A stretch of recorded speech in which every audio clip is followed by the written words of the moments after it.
Hi everyone, this is Casper the Boy Diviner here today, and I wanted to show you my newest Oracle deck.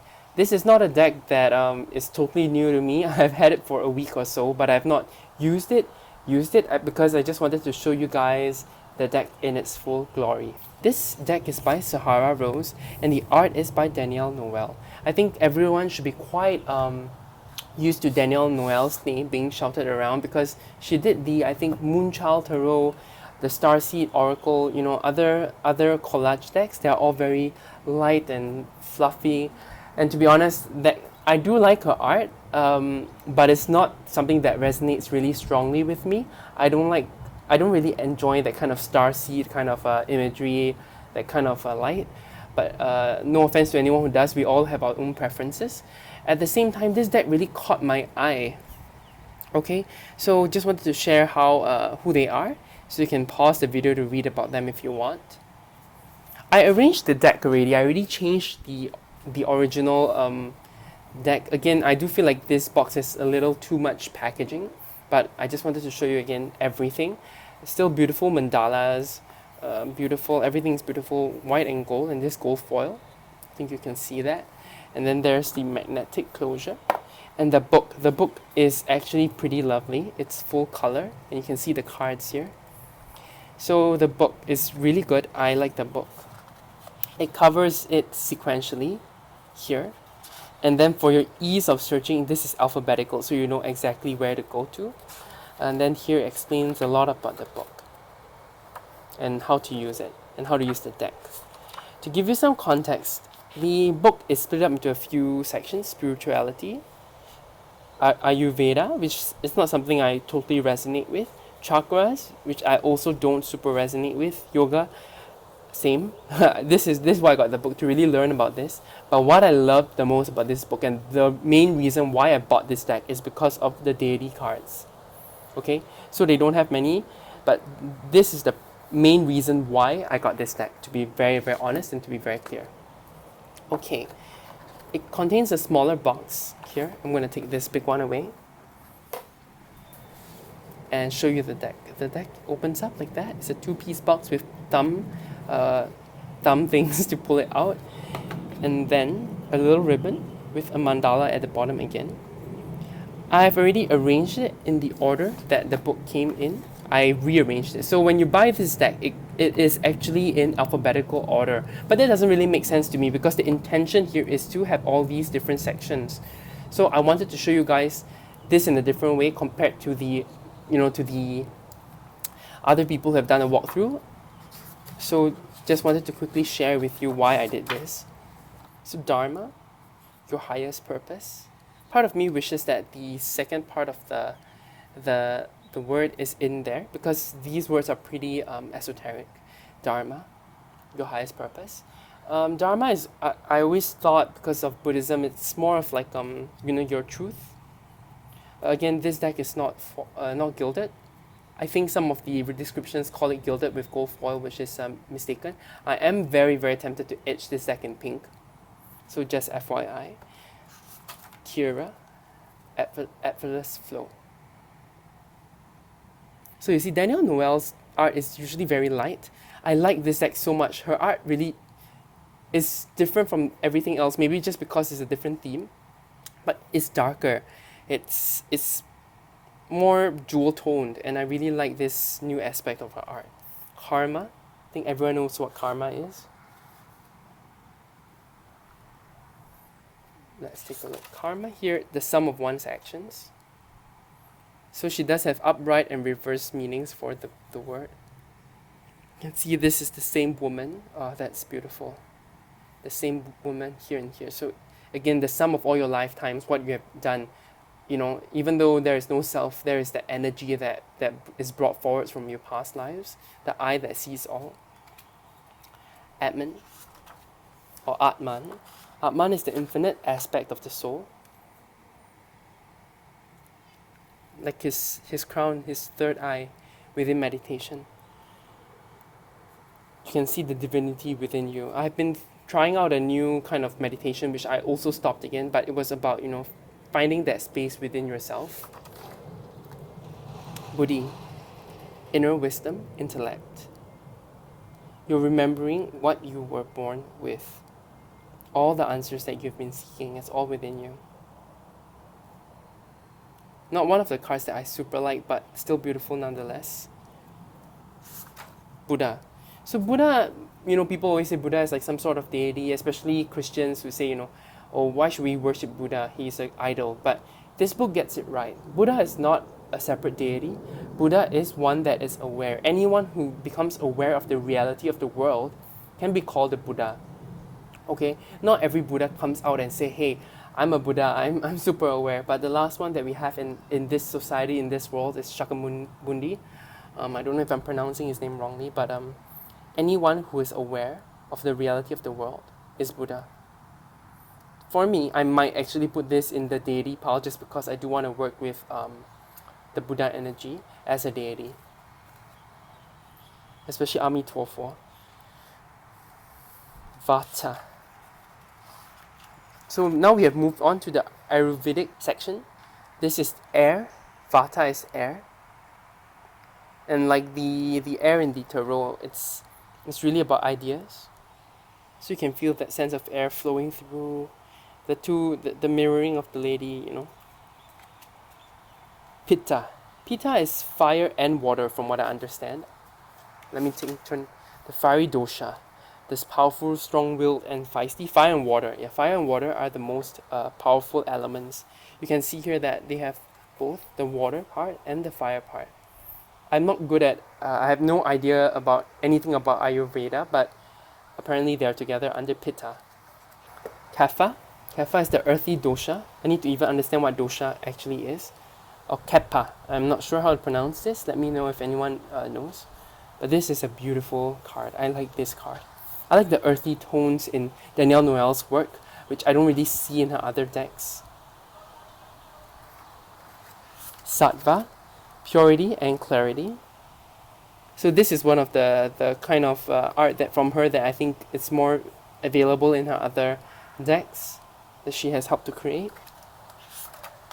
Rajas, dynamic movement, aggression and energy. I like this one. This is very Queen of Wands feeling, with the tiger. You're in the place of movement, making the most of each day. When there is more rajas than sattva, there is more, your mind is hyperactive and restless, so you need more, so it appears that these two are just supposed to be in balance.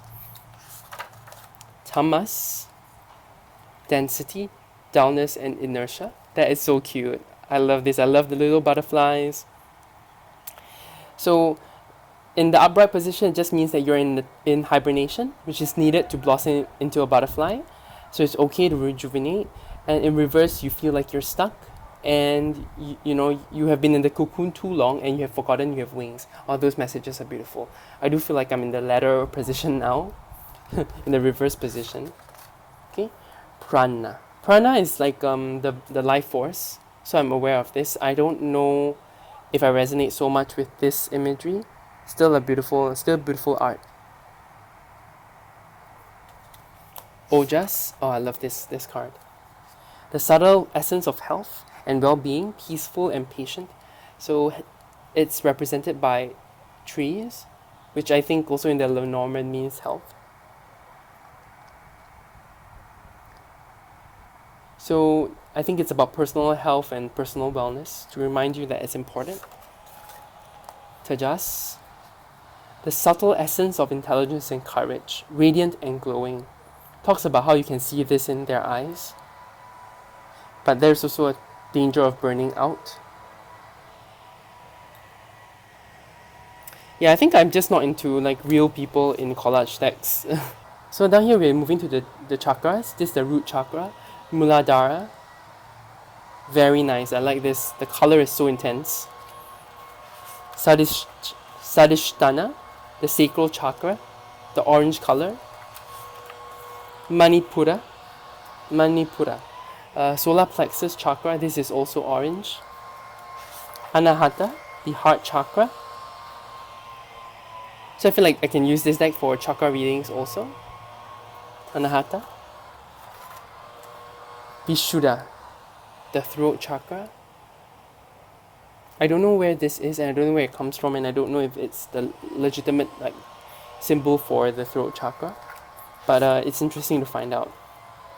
Aina, Aina or Ajna. This is purple for the third eye chakra.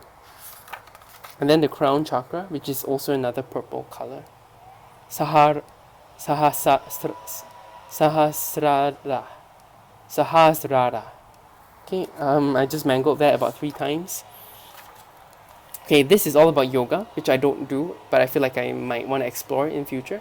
Yamas. So this is, I think, the first stage of the 8 stages of yoga, universal morality. The niyamas, the laws of personal observance. So this is about the inner transformation, that you observe yourself and how you act. Asana, the physical practice to sit in stillness. So interesting that this is a card, because I've been reading up about asana and how I should be sitting during my meditation, and this is actually a concept about sitting still. Pranayama. So we learned about prana just now, but this is about the control of breath. This is the main type of meditation I try to do, but not really control, I just want to observe the breath.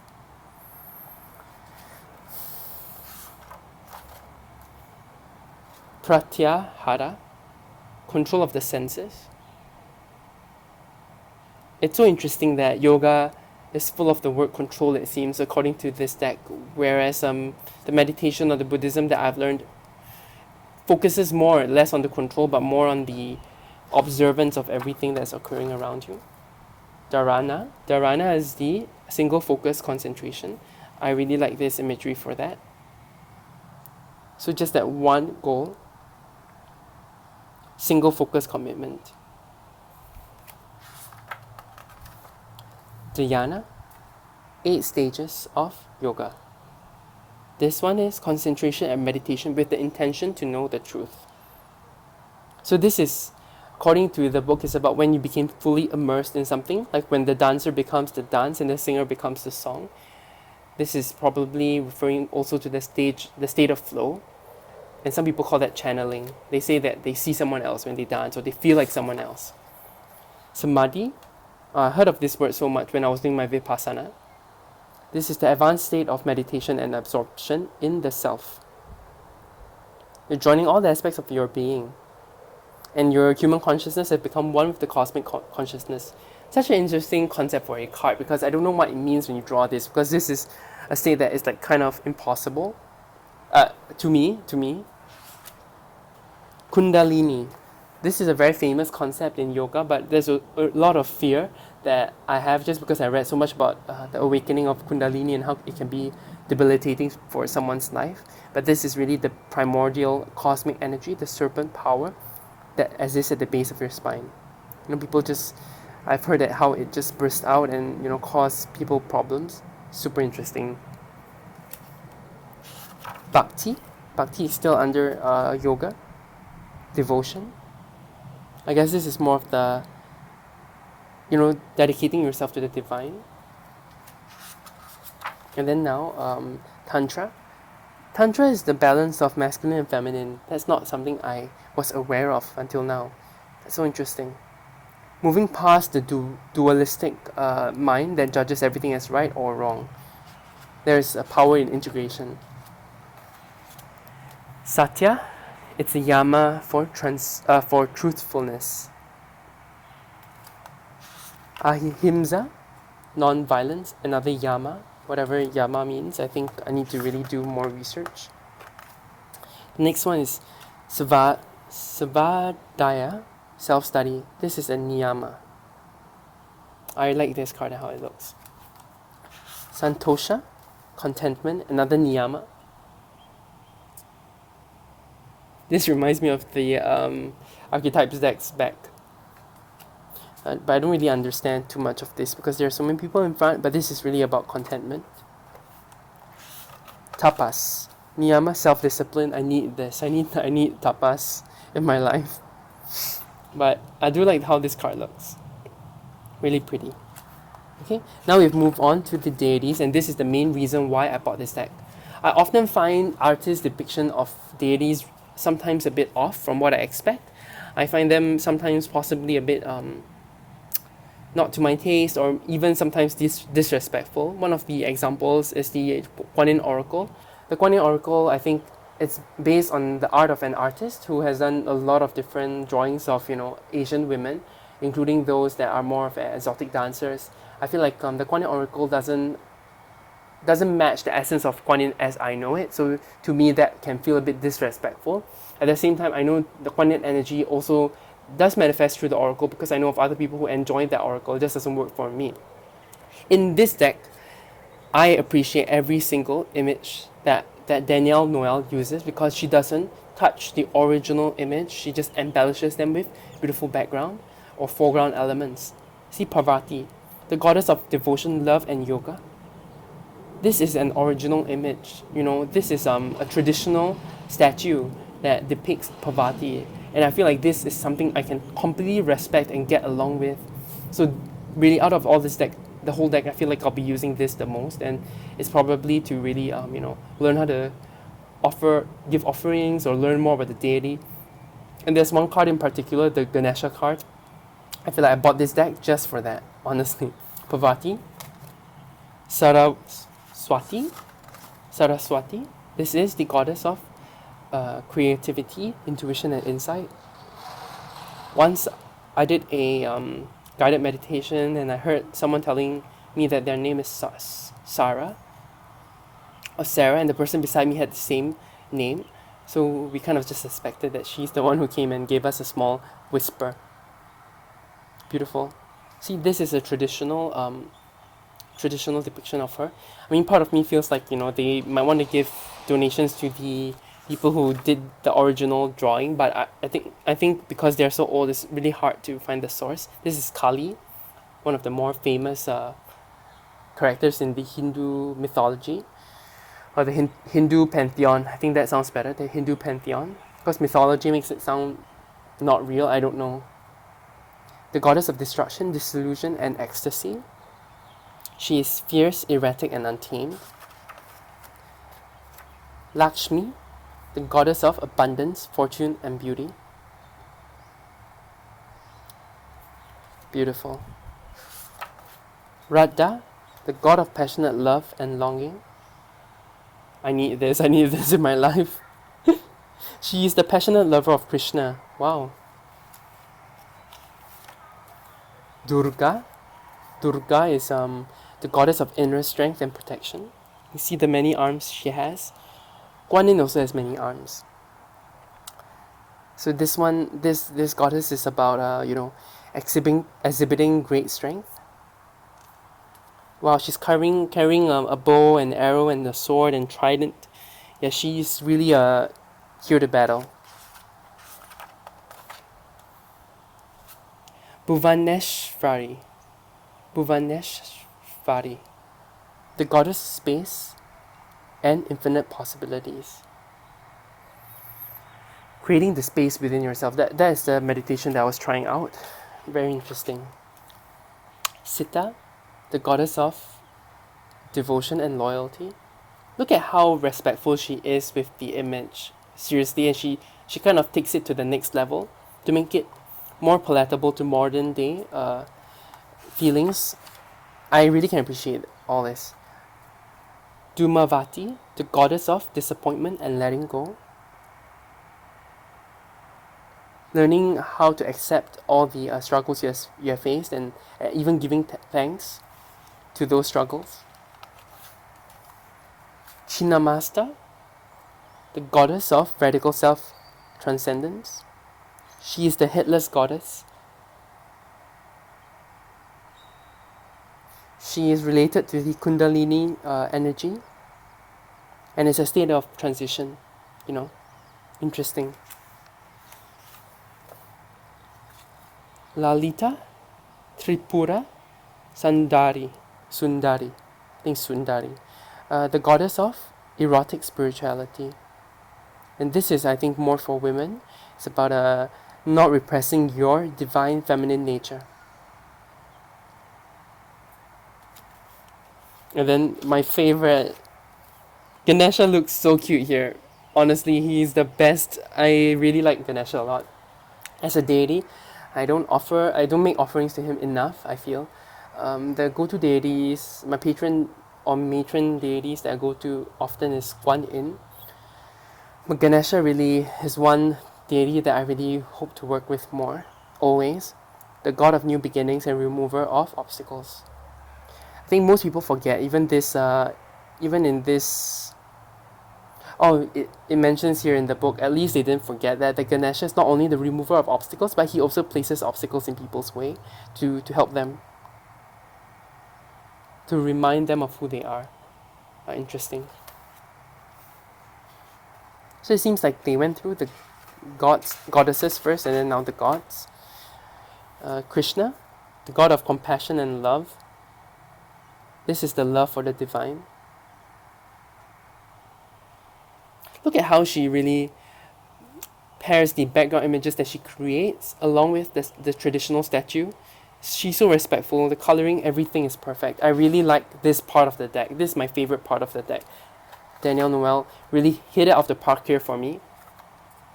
Brahma, the god of creation. Oh, gorgeous. How she added the glow and the cosmos in the body of the statue.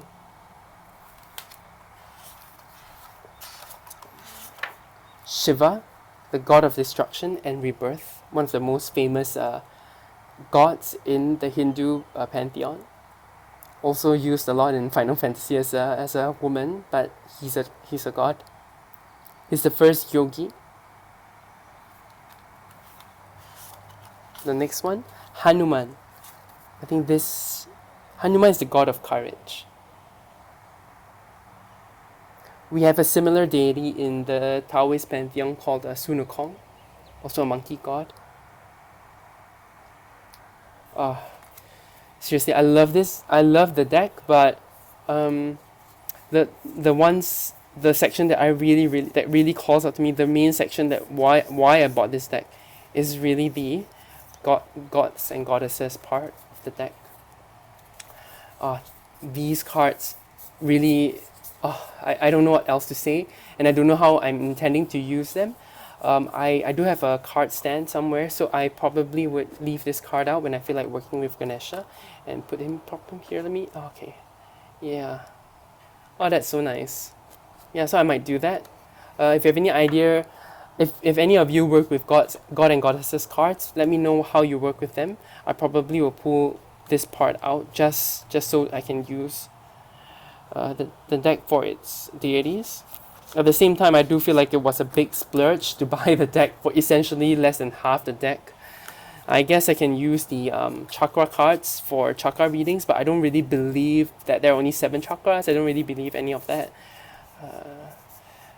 No offense to anyone who does. I just haven't had the experience of feeling them, I guess. I don't know. I'm still exploring my spirituality. I haven't done any yoga, so maybe once I start using yoga, the rest of the deck will be more useful to me. I do like reading some of the descriptions here, so let me know how I can use this deck. Let me know what you think about these sections, how I can use this deck. Give me any suggestions if you have god and goddesses decks. Let me know also, and how do you use them? Please share. Would love to discuss and understand how people intend to use a deck like this. Okay. You guys have a great rest of the day. I hope this first impressions and walkthrough was useful for you guys. Okay, you have a great rest of the day. You take care. Bye.